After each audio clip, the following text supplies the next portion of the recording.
Hello friends, welcome to my channel Solving Questions with Gauri Ma'am। Doctor Homi Bhabha बाल वैज्ञानिक competition इस exam के लिए प्रिपरेशन करते हुए हम लोग सेकेंड लेवल तक पहुंच चुके हैं। आपकी तरफ से चैनल के लिए बहुत अच्छा रिस्पांस मिल रहा है। Thank you so much for this. इसी तरीके से वीडियो देखते रहिए, आपके फ्रेंड्स के साथ ज़रूर शेयर करिए और चैनल को सब्सक्राइब करिए। इसी जर्नी को कायम रखते हुए आज हम सॉल्व करने जा रहे हैं एक प्रैक्टिकल।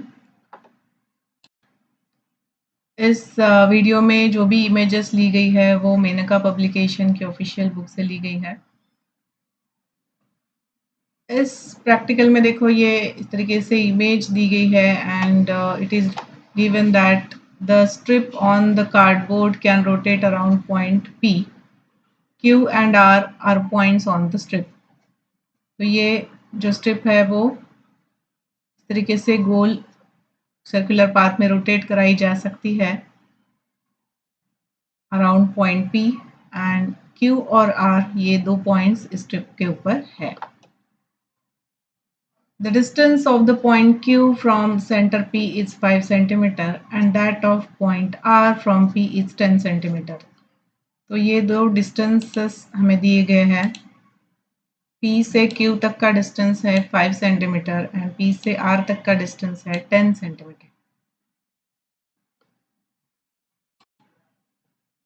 आगे प्रोसीजर में बताया है bring the strip and at point X। तो इस स्ट्रिप के एंड को हमें पॉइंट X के यहाँ लाना है, मतलब इस तरीके से स्ट्रिप को पहले पकड़ना है and then rotate the strip and bring it back to point X। इसे इस तरीके से सर्कुलर पाथ में घुमाकर you have to bring it back to point X। इसे हमें करना है। इसके बाद write the answers of the following questions in your answer sheet. Please write step by step calculation. आगे क्वेश्चंस है जिनके आंसर लिखने हैं और हमें इम्पोर्टेंट है यहाँ पे कैलकुलेशंस लिखना है। ऐसा नहीं है कि रफ में कैलकुलेशंस करो और यहाँ पर डायरेक्टली आंसर लिखो। तो कैलकुलेशंस करके दिखाने हैं, ये इम्पोर्टेंट है। सर्कमफरेंस का फॉर्मूला ऑलरेडी दिया हुआ है। Circumference is equals to 6.28 multiplied by radius. So moving towards question. In this procedure, how much distance does point Q travel? तो देखो point Q यहाँ पर है और ये जो P से Q तक का डिस्टेंस है वो 5 सेंटीमीटर ऑलरेडी हमें दिया हुआ है। सर्कमफरेंस का फॉर्मूला भी दिया हुआ है। तो using that formula we can easily calculate the distance travelled by the point Q। कैसा डिस्टेंस होगा, या इस तरीके से घूम गया सर्कुलर पाथ में और वापस से यहाँ आ गया, इजंट इट। तो जो सर्कमफरेंस होगा इस सर्कल का, that would be the distance travelled by this point Q। तो आंसर में ठीक से लिखना है। Given distance PQ is equals to 5 centimetre. Formula for circumference is 6.28 multiplied by radius.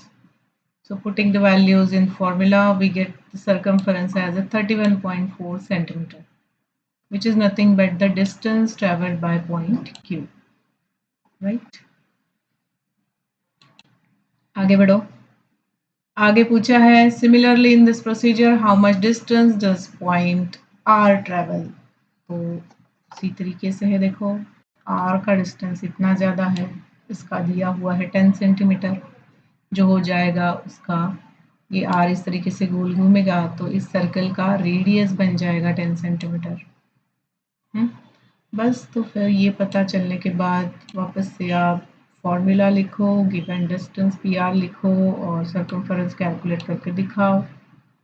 तो वो जो भी सर्कमफरेंस आ जाएगा, मतलब 62.8 would be the distance traveled by point R। Alright. अब यहाँ पर एक एडिशनल पॉइंट उन्होंने दिया है, suppose that the time required to complete one rotation is 10 second. तो ठीक है, पढ़ के रखो, आगे की कहानी में इसका काम हो जाएगा, ये काम आ जाएगा। आगे की कहानी जब हम क्वेश्चन 3 पर जा रहे हैं तो उसमें find the speed of point Q पूछा है, तो स्पीड के लिए हमें टोटल टाइम लगने वाला है, इसलिए उन्होंने वहाँ पर दिया हुआ है। सो डिस्टेंस तो अभी पता है, पी क्यू 5 सेंटीमीटर है। स्पीड निकालने के लिए फॉर्मूला होता है distance traversed divided by total time, और total time for one rotation 10 second दिया हुआ है। So put the values in your formula. Speed is equals to 31.4 जो हमने ऑलरेडी निकाला हुआ था क्वेश्चन 1 में, वहीं से लिया है, and divided by 10। So the answer becomes 3.14 centimetre पर सेकेंड। यूनिट्स लिखना बिल्कुल नहीं भूलना है, यूनिट नहीं लिखोगे तो उस आंसर का कुछ मतलब ही नहीं बनता है। तो यूनिट्स ज़रूर लिखना। And the speed of point Q becomes 3.14 centimetre पर सेकेंड। समझ रहे हो बेटा? आगे सेम थिंग विथ आर। तो आर का ऑलरेडी डिस्टेंस हमने कैलकुलेट कर लिया है। 10 गिवन डिस्टेंस जो है पी आर सेंटीमीटर 10 सेंटीमीटर दिया हुआ है, और आर का हमने डिस्टेंस ट्रैवर्स कैलकुलेट कर लिया है 62.8, उसका टाइम जो है 10 सेकेंड है, एंड स्पीड बन जाता है 6.28 सेंटीमीटर पर सेकेंड। ओके, अब आगे देखो, क्वेश्चन पूछ रहा है from the above calculations as we go towards the centre the speed of the point whether increases decreases या फिर रिमेन्स सेम। तो मतलब पहले हम आर के यहाँ थे, यहाँ से हम अगर टूवर्ड्स सेंटर जा रहे हैं, क्यू पॉइंट के यहाँ जा रहे हैं, तो स्पीड क्या हो रही है? डिक्रीज हो रही है। Speed of Q is less than speed of R, तो इस वजह से आंसर लिख देंगे डिक्रीजेस। आगे सबसे सिंपल क्वेश्चन पूछा गया है, in this procedure which point has zero speed. तो देखो point P has zero speed, P कहीं पे मूव कर नहीं रहा है, वो अपनी जगह पर है, and hence its speed is zero. Alright, तो चलिए इसके साथ आज का वीडियो यहाँ कंक्लूड कर रही हूँ। इसी तरीके से प्रैक्टिकल सॉल्व करके वीडियोस लेकर आ रही हूँ। अगर आपको भी किसी प्रैक्टिकल के लिए सोल्यूशन चाहिए तो आप मुझसे शेयर कर सकते हो। चैनल को देखते रहिए, लाइक शेयर और सब्सक्राइब ज़रूर करिए। All the best, thanks for watching.